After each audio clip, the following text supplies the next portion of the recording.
Chers frères et sœurs en Christ, bien-aimés dans le Seigneur, amis et connaissances, grande est ma joie de me retrouver comme d'habitude en votre sein pour partager un morceau de vie de la parole vivante.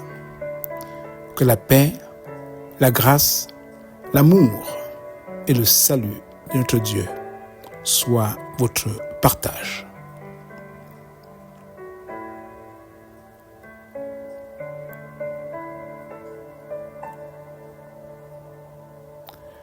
Voici la parole vivante. Car tous ont péché et sont privés de la gloire de Dieu. Romains 3, verset 23. Oui, car tous ont péché et sont privés de la gloire de Dieu. Besoin d'être sauvé. Tel est le titre de notre méditation du jour.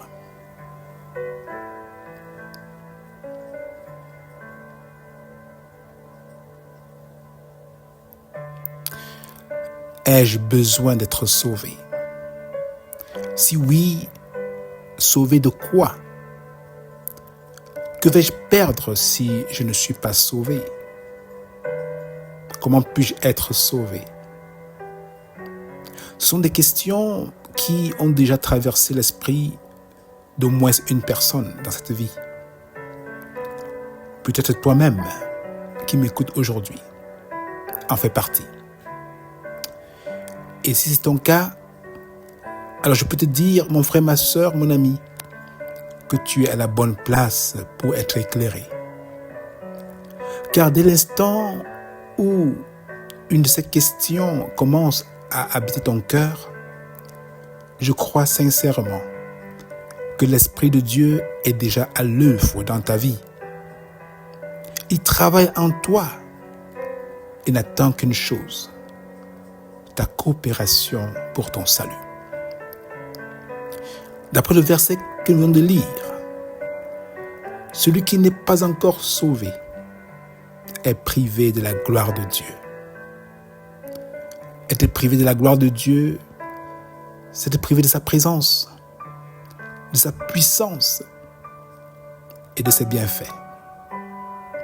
Oui, car tous ont péché et sont privés de la gloire de Dieu. Si la présence de Dieu et sa puissance ne sont pas importantes pour nous, alors effectivement, nous n'avons pas besoin d'être sauvés.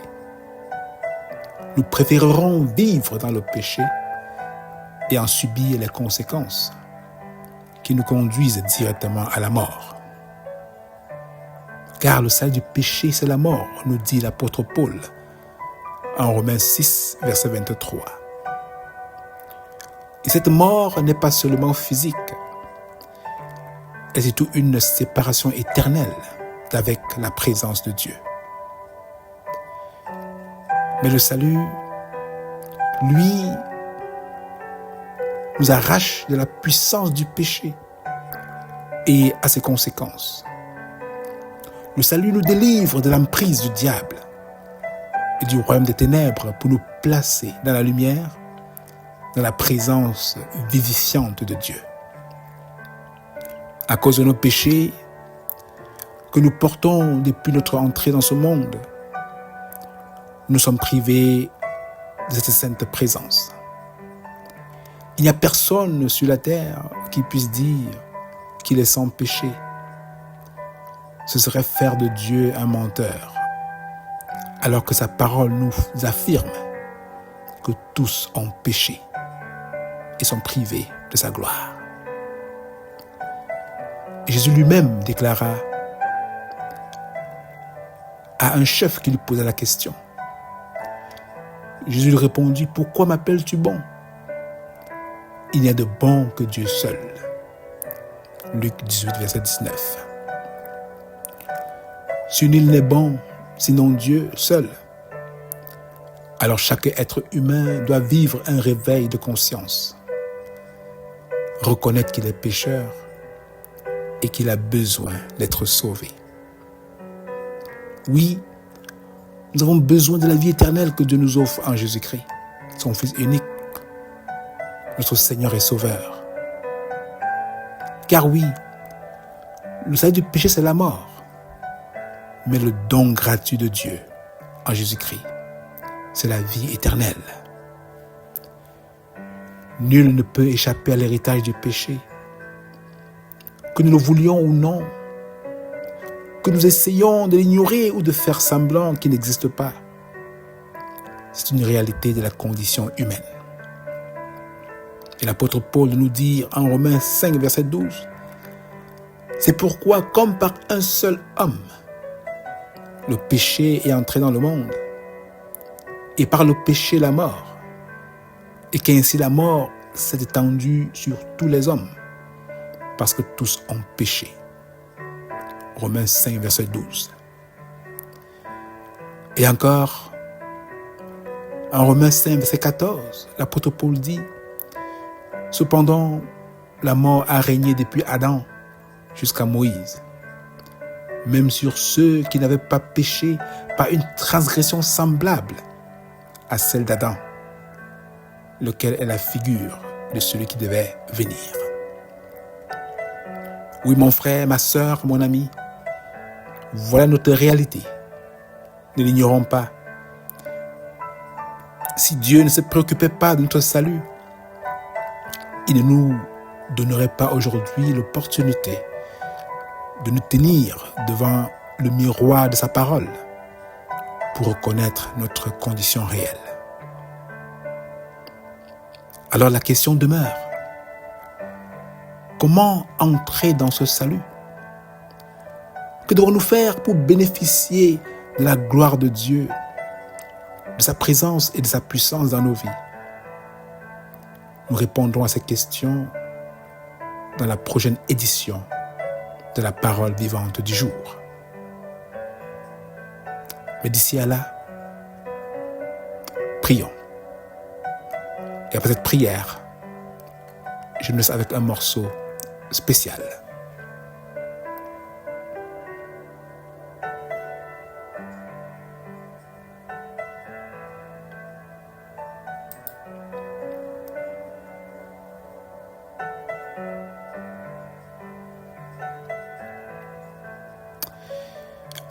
Ignorer notre condition de pécheur, Seigneur, c'est rester esclave du péché. C'est se laisser dominer par la puissance du diable.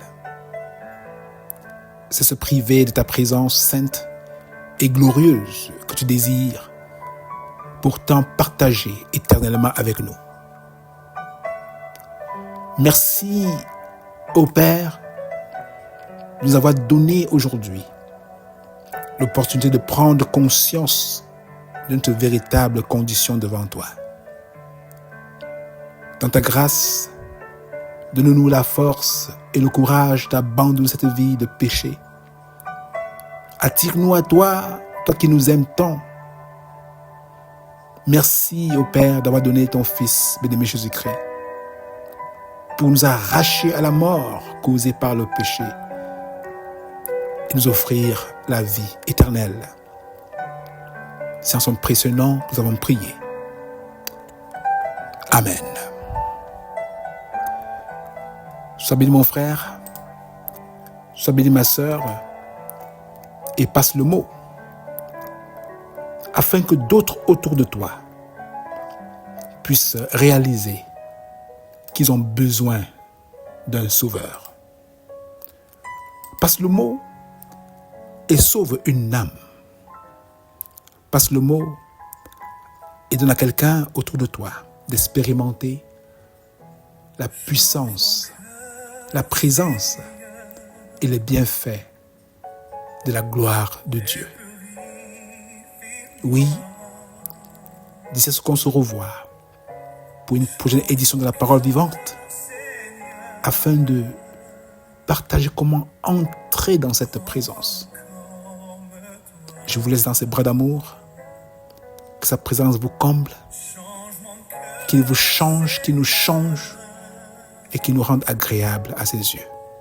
Soyez bénis, bonne journée, et à très bientôt. Change mon cœur, Seigneur. Rends-moi comme toi. Jésus, tu es le portier. Je suis l'argile. Brise-moi, façonne-moi. Oui, c'est mon désir.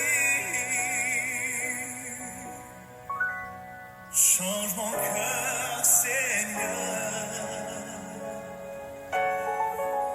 et purifie-moi. Change mon cœur, Seigneur, rends-moi comme toi. Change mon cœur, Seigneur, et purifie-moi. Change mon cœur, Seigneur, je veux être comme toi. Jésus, tu es le berger, je suis ton enfant. Toi seul chante.